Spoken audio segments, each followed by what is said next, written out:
for your weekend. Everybody's time is valuable. We're going to try to help out as much as we can. That said, Pauline, let's move over to the demo and we'll begin the session.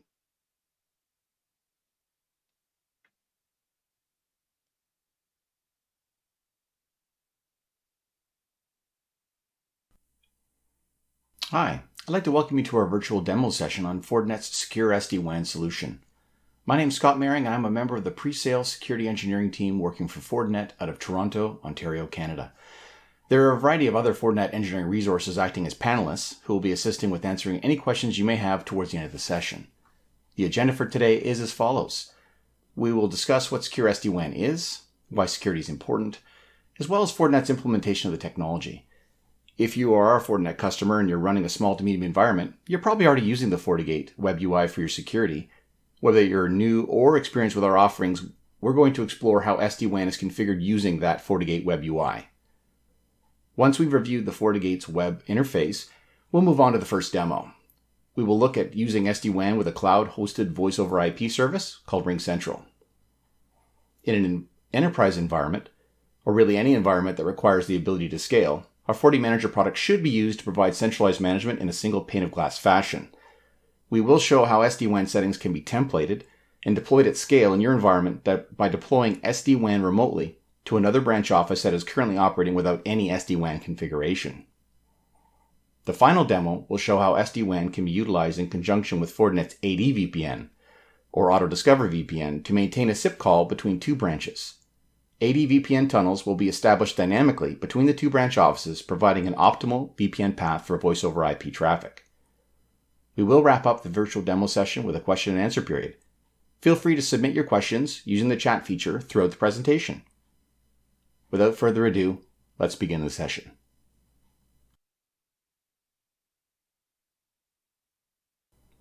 SD-WAN is an acronym which stands for Software Defined Wide Area Network. The concept is like SDN, or software-defined networking, with respect to how it implements virtualization technology to improve data center management and operation. An SD-WAN simplifies the management and operation of a WAN by decoupling or essentially separating the network hardware from its control mechanism. SD-WAN provides higher performance wide area networks by offering business application steering, cost savings, and performance for software as a service or SaaS applications, as well as unified communication services. Most forms of SD-WAN technology create a virtual overlay that is transport agnostic.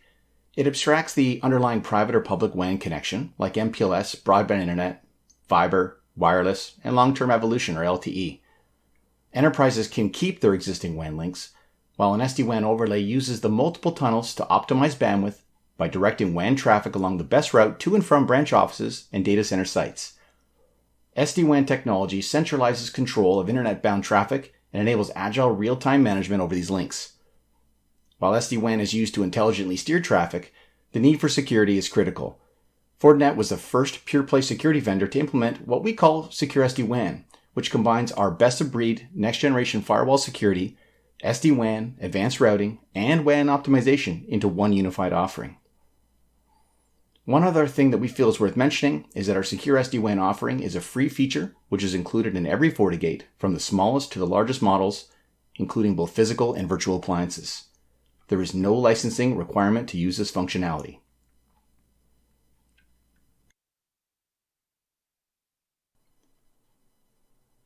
This is the topology for our demo session today. We'll be using the two remote offices labeled as Branch 1 and Branch 2, as well as a data center. These sites are set up with a hub and spoke VPN topology, with two hubs at the data center and dual WAN connections at each spoke. There are FortiGates at each location, with a FortiManager and FortiAnalyzer inside the data center. For those of you who may be new to our products, FortiManager is our centralized management offering, while FortiAnalyzer provides various functions such as log aggregation, event correlation, and reporting. We'll be using Ubuntu clients within the branch offices in the final demo. There is a WAN emulator woven into the mix here that we will use to introduce artificial latency into various WAN links for the purposes of failover using SD-WAN. I will reference this topology a few times throughout the presentation to refresh your memory, so don't worry about trying to copy it down now. While we are going to focus on SD WAN today, I'd like to mention that the Fortinet products being used are woven together into something we call the Fortinet Security Fabric. The Security Fabric is designed to provide you with broad visibility across your environment and a means to manage both security and network operations. Fortinet is an engineering-focused company, and as such, we have numerous third-party integrations with what we call fabric-ready partners. All of these are fully documented and able to be connected to your environment easily. There are many ways to introduce automation, orchestration, and we do feature a full REST API for your development teams. SD WAN and our best-of-breed next-generation FortiGate firewall are the heart of our security fabric. Let's take a closer look. We'll begin by logging into the GUI of the FortiGate labeled as Branch 1. This device is currently centrally managed by FortiManager, and as such will present a message to us when to warn us when we log in. It is possible to make changes locally, but it's important to note that a policy push from the FortiManager may overwrite those changes that we make. For the purposes of what we're going to examine here today, I will be logging in read-only. Although it is possible to save favorite sections into an easy access session at the top of this menu on the left, I will use the normal locations to develop some familiarity for you. Favorites can be set or removed by clicking the little star icon to the right beside each title. The SD-WAN settings can be found under the Network section. There are 3 subsections which need to be configured: SD-WAN, SD-WAN Rules, and Performance SLA. We will look at each one by one. The SD-WAN subsection allows us to configure the virtual SD-WAN interface, including defining members. These members can include both physical interfaces, which I will refer to as underlays, and tunnel interfaces such as VPNs, which I will refer to as overlays. You'll notice that a lot of the entries here actually have no gateway listed, as we'll be referencing the routing table. Gateways are defined for the cloud VPNs. This process, it enforces the use of the gateway address without having to use the routing table. It's useful for internet addresses, for example, because we don't necessarily want to maintain routing entries for those. The cost text box can also be set, or you can leave that to the default of 0. This setting is used when applying the lowest cost strategy. I'll revisit this in greater detail in a few minutes. Let's look at the Performance SLA section next. The purpose of the SLAs is to gather link information and set thresholds to make steering decisions in the SD-WAN rules. These SLAs can be used for general surveying, such as the General Internet SLA, or something more specific like the Ring Central SLA.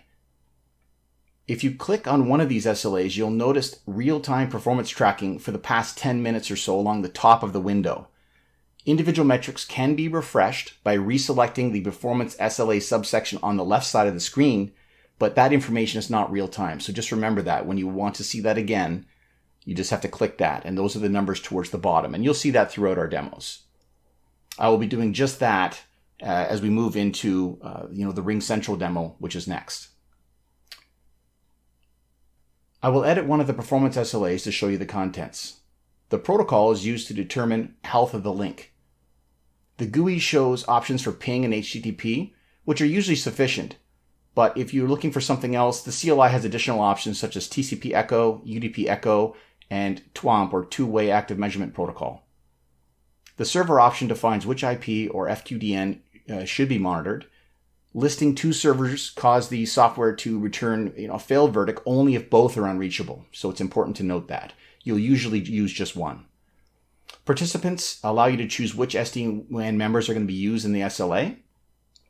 Enable probe packets. These are self-explanatory. They can be disabled if no health check probes are needed. A typical example would be during troubleshooting. SLA targets allow you to define values for packet loss, latency, and jitter. These will be used to determine the link quality. The link status section allows us to define check interval, failures before inactive, and the restore link after timers. Most of those are fairly self-explanatory, but the important thing to note here is really what this is intended to do is to prevent flapping. The update static route option is only relevant if the config has a default route pointed to the SD-WAN interface. The last thing I'll point out here is that if you're looking to the right of the window, the current values for each participating member are displayed. Note that we are using sub-millisecond measurements. This may be important to you if you're architecting something like an application or a service that is highly sensitive to jitter and latency. The last SD-WAN setting we will examine are the SD WAN rules themselves. These rules steer the traffic based on the strategy you define. While they are processed top-down, first match like a firewall rule, it's important to remember that these SD-WAN rules still require security controls in order to allow traffic to pass. This is the advantage Fortinet brings to the table with our secure SD-WAN offering. The SD-WAN controls and the security are all in one place. Let's take a quick look at SD-WAN rules contents to understand what is required.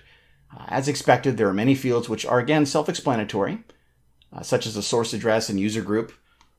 The destination can utilize an address, an address group and protocol, or an internet service or application. This is where you can leverage the work by Fortinet. There's no need for you to remember which IP ranges Microsoft's using for their Office 365. Let us do that for you. Through a special agreement, Fortinet also maintains dynamic lists of IP space associated with things like Microsoft Azure, Amazon Web Services, and Google Cloud Platform.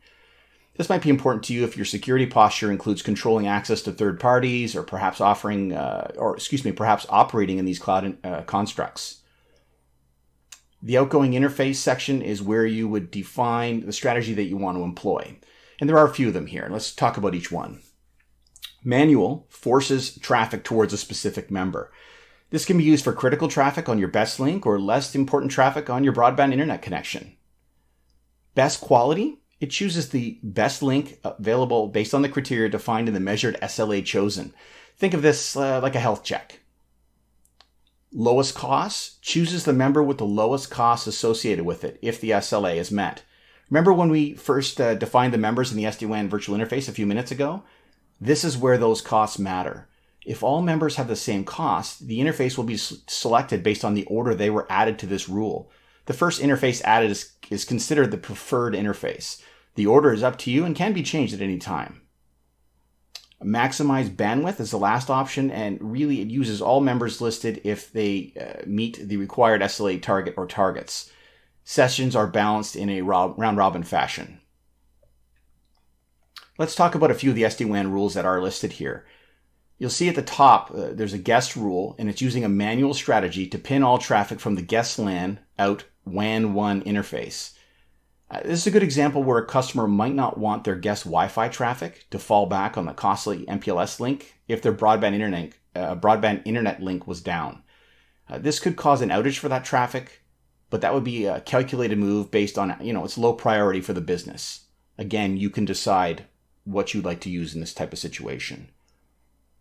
The Ring Central rule uses the lowest cost strategy between Cloud VPN 1 and Cloud VPN 2 based on the Ring Central number 1 SLA threshold of 80 milliseconds of latency, 5 milliseconds of jitter, and 1% packet loss. Again, those values are able to be set by you. It is important to note that if both members fail the SLA check, the traffic will continue to pass on the preferred member, which in this case is Cloud VPN 1. My next demo is going to use this rule, so you'll get to see it in action. Internal voice uses the best quality strategy between the 4 VPN connections listed, which are VPN 1 and 2 across hubs 1 and 2, for voice-to-voice calls. We will look at this rule a little bit later, but let's move on for now. So let's skip down to the implicit rule at the end because it prevents a change that you need to be prepared for. By default, in a firewall policy, the implied action is to deny all traffic that is not explicitly allowed. If you think of SD-WAN as intelligent steering of traffic, you will agree that you likely want to continue to do just that, steer your traffic. If you haven't explicitly defined an SD-WAN rule for certain traffic, it'll be load balanced based on the settings in your implicit rule here, if a valid route exists for the SD-WAN member interface. Because remember, routing is also very important. These options include source IP, which is the default, by source and destination IP, via spillover. Think of a glass of water holding only so much liquid. When you reach the peak on a given link, the rest spills over to the next member until that peak is also reached, etc. You can also do it by sessions, which are weight-based, or finally by volume, which is measured according to the bandwidth ratio among the SD-WAN members. And again, you can set all of those individually. Before we finish with a FortiGate GUI, we should also look at the security policy. I'm going to use the sequence view because it resembles a more traditional firewall policy package. Fortinet refers to each line as a policy, which represents what some of you may call a rule. Functionally, they represent the same thing. I just want to ensure you understand the terminology as it is used here. The source and destination interfaces can be underlays, i.e. the physical interfaces such as WAN 1, the overlays, in other words, a VPN tunnel interface, or the SD WAN virtual interface itself, which can include all of them. You'll notice in the top two policies for outbound internet access that one references WAN 1 as the egress port and the other references SD WAN. The first security policy contains the security controls to match the first SD WAN rule, in that traffic from the guest network is allowed outbound, but only via WAN 3. If we were to substitute SD WAN as a destination interface, traffic could potentially pass on another interface in the group, such as via another broadband link, LTE, etc. The implicit SD WAN rule would allow the steering based on the load balancing algorithm, and then this security policy would also allow the traffic to pass too. That would not be the desired result based on our hypothetical process to lock down that traffic to the one broadband internet link. This is why this rule is written in the fashion that it is. The second security policy uses SD-WAN virtual interface as egress. Hovering over the object shows a quick listing of the members involved, their status, whether they're up or down, as well as the assigned load balancing algorithm for the implicit SD-WAN rule. The FortiGate is our best-of-breed next-generation firewall upon which the company was founded. It is possible to configure and manage your security posture from the FortiGate itself. However, more complex distributed networks may benefit from our FortiManager product. We will demonstrate how to deploy the SD-WAN settings at scale using that tool later in the session. This concludes the walkthrough of the SD-WAN configuration inside the FortiGate GUI.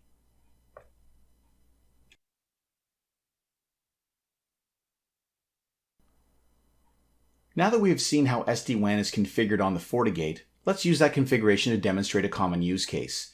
For this demo, we'll be sending traffic out from branch 1 to the internet. The destination will be RingCentral, which is a cloud-hosted voice-over IP service.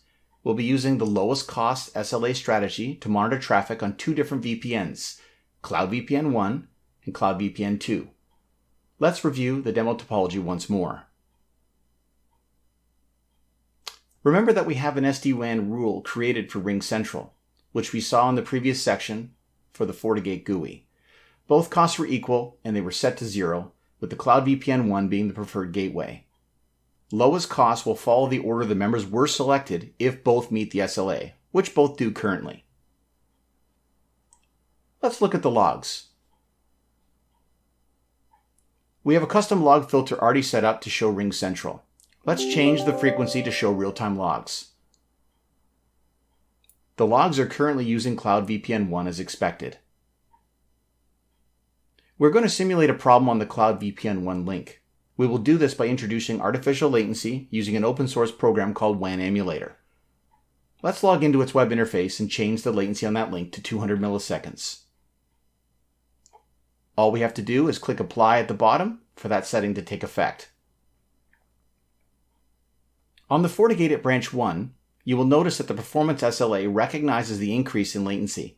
You can see the last 10 minutes of activity in real time in the graph at the top of your screen. Some of the metrics towards the bottom show red, indicating they're failing to meet the SLA targets. Remember, those numbers at the bottom are a snapshot in time and won't update, in real time like the graph at the top does. To see updated numbers, all we need to do is click on the performance SLA from the menu on the left to refresh your screen. Let's return to the logs to see what has changed. Notice how the destination interface for the traffic has seamlessly switched over to the next member, CloudVPN 2, which we just saw was meeting the SLA targets. What happens when the issue causing high latency on CloudVPN 1 is removed? Let's check. We'll first return to WAN Emulator and reduce the latency to the default 15 milliseconds and then click Apply. Looking back at the logs, you'll see the destination interface is once again CloudVPN 1. Clicking on the RingCentral Performance SLA on the FortiGate shows that both members are meeting the SLA targets. While we use Ring Central in this demo, it's important to note that any critical web application could be used as a substitute. The goal was to get you thinking about how you can maintain a level of quality service via one or more internet links with thresholds set by you based on your organizational needs. This concludes the demo involving the lowest cost SD-WAN strategy for cloud-hosted voice over IP application.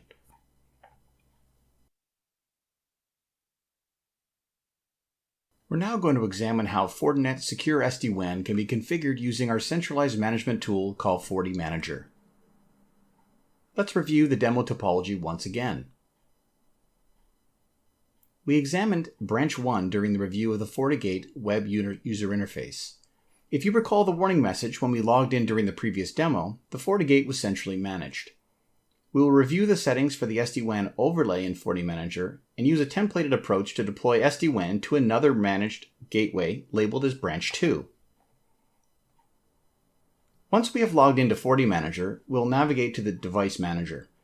Our demo is running administrative domains, or ADOMs for short, which are essentially logical divisions inside the FortiManager itself.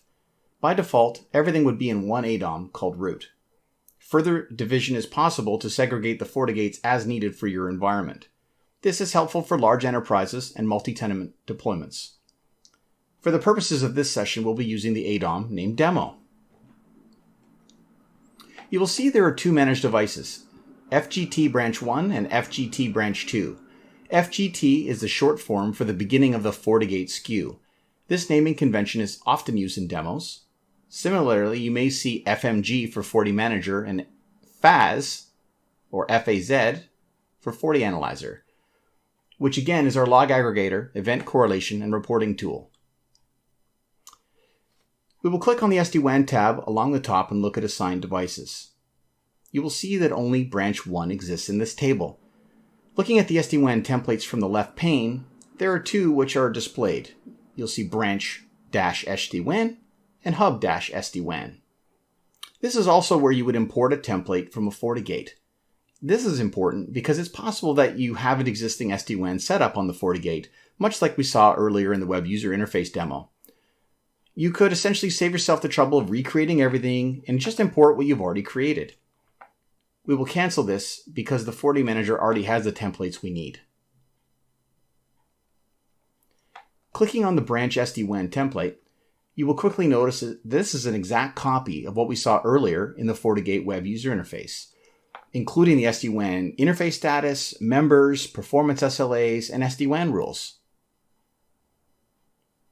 Now that we've seen the template, let's apply it to Branch 2.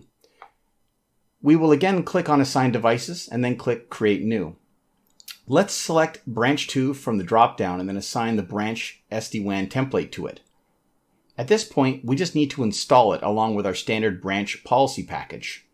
Now this is important because SD-WAN is just the intelligent steering of traffic, as we've talked about a few times today. We do still need to install a security policy to allow the traffic to pass. Let's take a look at the policies that are available on the FortiManager today. You'll see that there are two. The first one is labeled branch, and the second is labeled branch-no SD-WAN. Branch 2 is currently equipped with a wide open security policy, and we want to mirror what we have running at Branch 1. Let's go back to the SD-WAN section. Clicking on the install wizard will allow us to remedy, what's on the Branch 2 FortiGate now by pushing the correct policy to it. We will select the branch policy and then click Next. We can leave the defaults and click Next once again. Branch 1 should not have any commands to be installed, so we'll simply check Branch 2 and then click Install.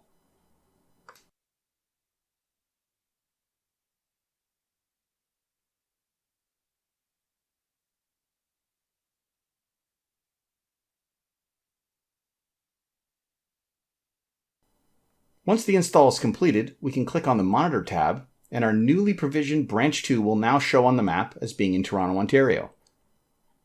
We can also see the location of Branch 1 as being in Kansas City, Kansas, Hub 1 is in San Jose, California, and Hub 2 is in Dallas, Texas. We can also see more information in the table view. Let's click on branch 1 and examine the stats. We can see upload and download stats by SD WAN member, as well as information on the SLAs in use. By clicking on branch 1, we have access to even more graphical data, which is available for up to the past 24 hours. Latency, packet loss, and jitter are logged for each performance SLA. We can see or select different gateways, change the timelines, and the refresh rate of the data. On the landing page for FortiManager, you may have noticed the additional options were visible, which are normally associated with FortiAnalyzer. As of version 5.6, the FortiManager was given the ability to manage your FortiAnalyzer, which further enhanced its ability to provide a single pane of glass for management and logging. Let's take a look at some event logs. Under Log View, Event, System, you will see the logs that are being sent by the branch 1. With this information, we can generate reports, event handlers, etc. With regards to the SD WAN reporting, there are constant enhancements being offered as standard reports. While chart libraries are available in version 6.2.1, they could be used to build custom reports. The pre-built SD WAN reports from Fortinet were first offered in version 6.2.2. Let's examine what the 6.2.2 report looks like. The FortiManager is our central management offering, meant to display data in a single pane of glass fashion.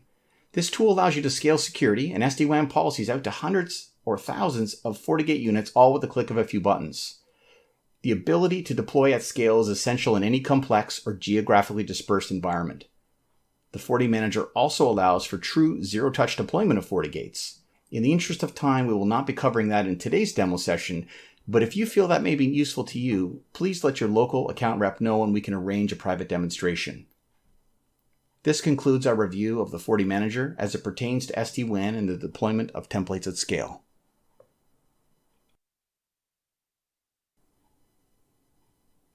Before we start our last demo for the day, let's review IPsec VPN topologies at a high level.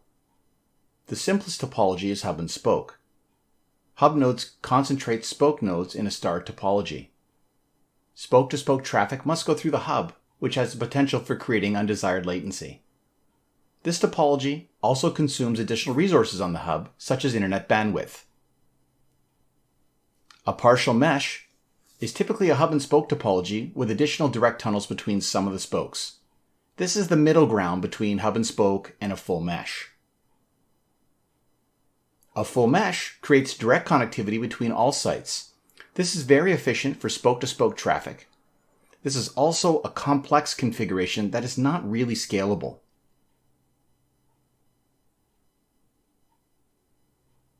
ADVPN, or Auto Discovery VPN, provides the simplicity of hub and spoke with the efficiency of a full mesh.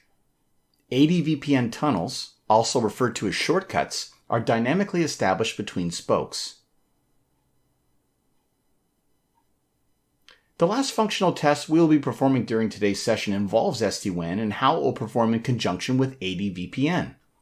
Let's review the topology one last time. We will generate a SIP call between branch 1 and branch 2 using the Ubuntu boxes running at both sites, which will bring up an ADVPN tunnel or shortcut. Let's check the IPsec monitor on the branch 1 FortiGate. You can see all 6 VPN tunnels are up. Hub 1 VPN 1 and 2, Hub 2 VPN 1 and 2, Cloud VPN 1, and Cloud VPN 2. Remember, the SD-WAN we are using for this traffic is set to use the best performing VPN as reported by our best for VoIP SLA, which is based on latency. Each VPN is color-coded, but in the event the viewer is colorblind, we also can just hover our mouse over each link to see its label, which shows the name and the current latency. The dotted gray line you see on your screen shows the SLA target in comparison to the live link's values.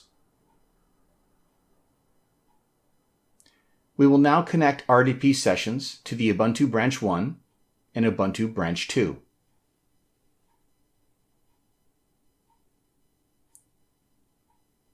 Once the sessions have established, we will initiate a SIP call from Ubuntu Branch 1 to Ubuntu Branch 2 using its IP address, 10.1.2.10.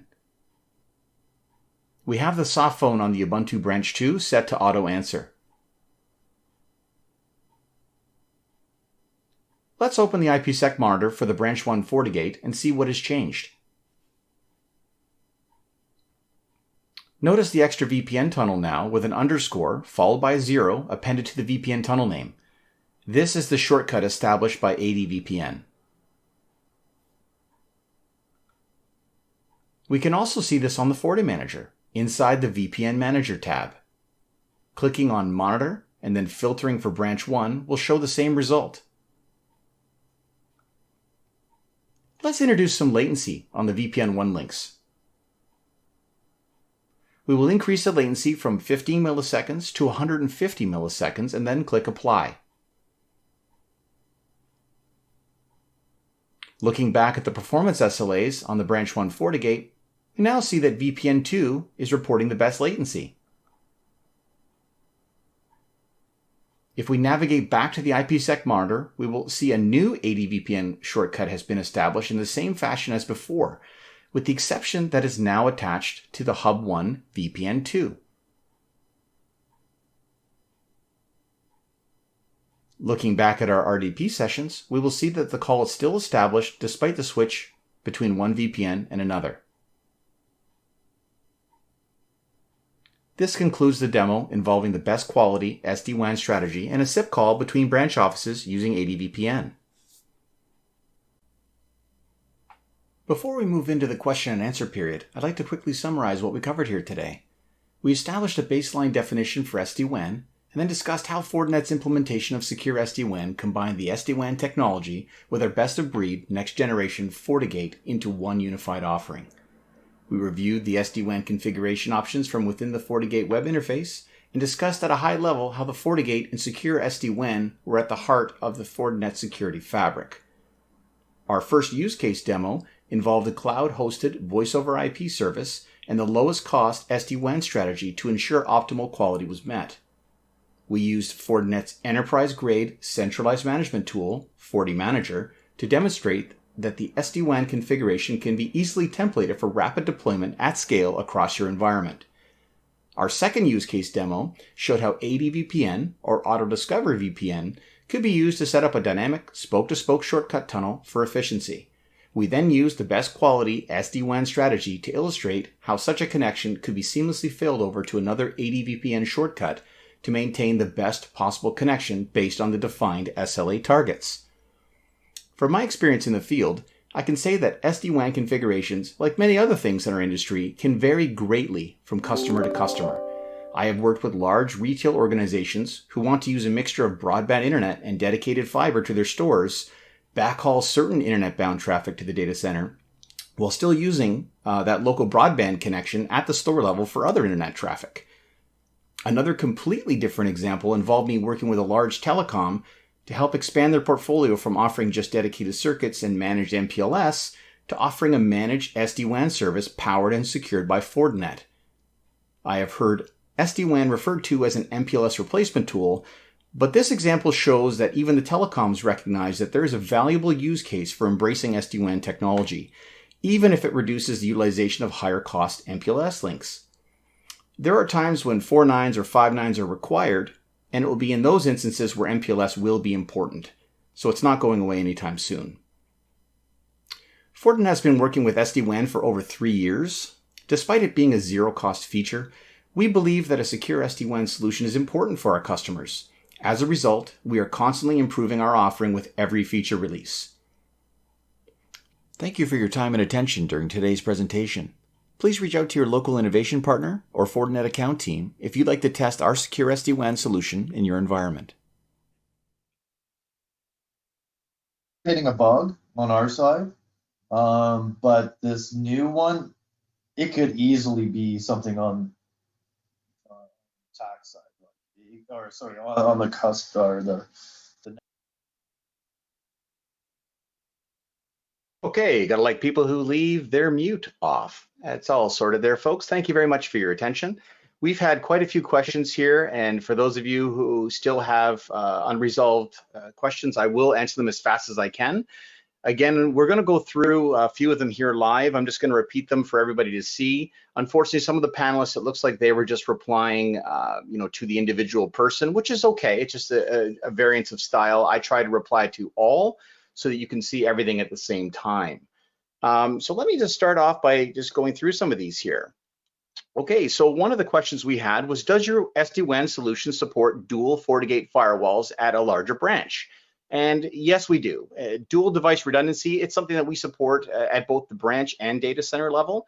It really depends on how you want to set things up. You'll notice in the demos that we did today, there was a hub 1 and hub 2. And so we actually had 2 VPNs deployed for each site. So when you start to do that, that's where, it'll branch into another question.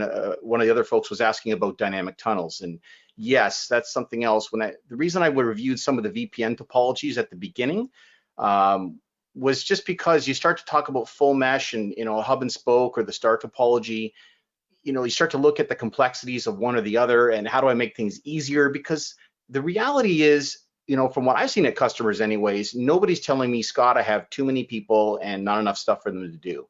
It's completely the opposite. So networking and security professionals, it's very difficult to find people now that are going to roll into some of these jobs, whether it be at entry, mid, or high level.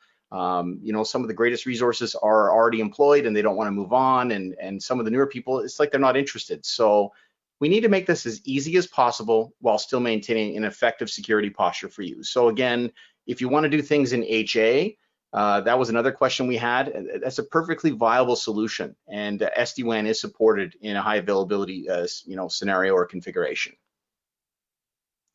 Next question, does SD-WAN support QoS or quality of service for things like voice or video? And the answer is yes. So in addition to the application type strategies that I outlined today, you saw that as a destination, instead of saying, a network address or, we could use Internet Service Database or ISDB objects. That was where I was talking about things like Office 365 or Amazon Web Services. We don't want you to have to remember all those different names and whatnot. We do that for you. We have special pairing agreements with these providers. And to know about the ridiculous number of IP ranges that Microsoft has for their Office 365 platform around the world, let your security solution do that for you. Combine with the SD-WAN. We'll steer it, we'll do it. You don't have to worry about it. If you want to use applications, you can. And that's what people are asking. They're saying, I want to build SD-WAN policies around applications. Can you provide, and that's the next question here, actually. This is a great one. Can your SD-WAN dynamically provide application visibility in real time? I want to be able to build SD-WAN policies around those applications. So again, yes, instead of using the ISDB objects, you can use the application as a destination, and that's what we were doing with Ring Central.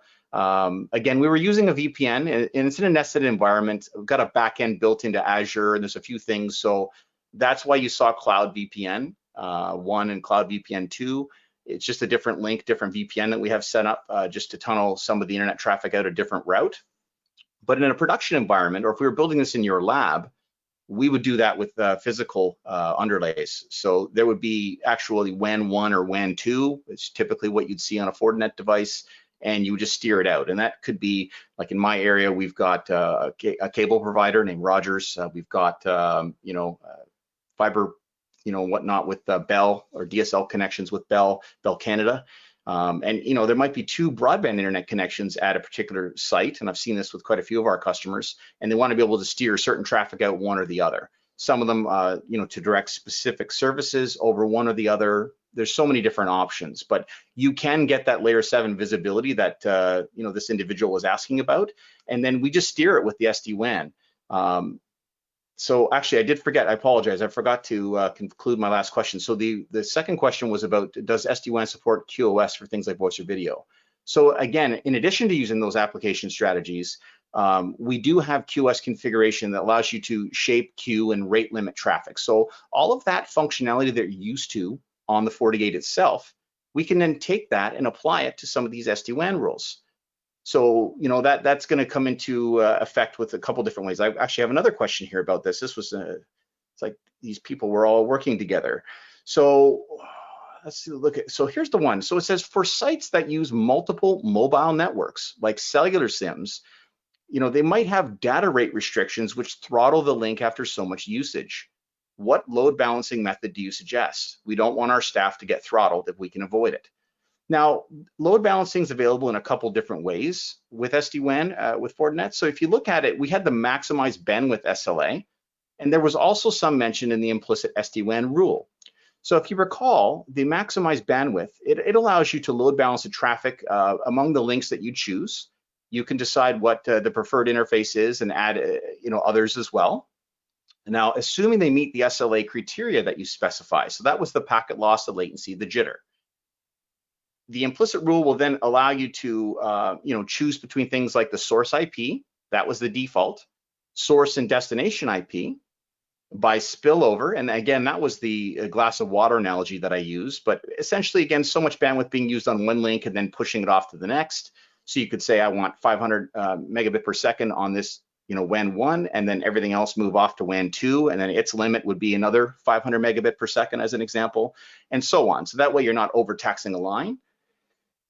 You can also do it by sessions, and then every link you get to choose the weights. And again, you can do it by volume. So again, that's by bandwidth again, but you could say that there's weights applied to this. So you could start to say a percentage of your bandwidth is going to go over one link or the other.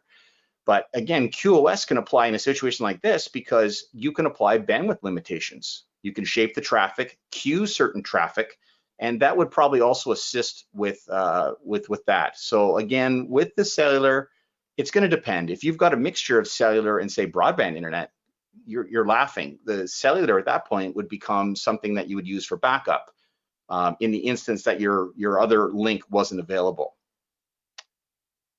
So another question here said, how do you determine costs for links? I noticed that you did a demo with one cost lower than the other. Do you have any advice?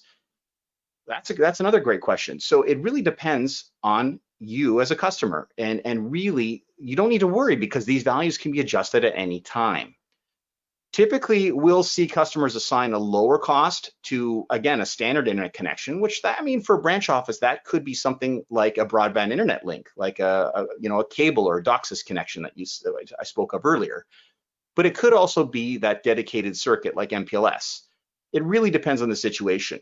Again, going back to the LTE or 3G, if that line is more expensive monetarily, I personally would assign a higher cost to that, so that if you had another link available, you're almost always going to use it.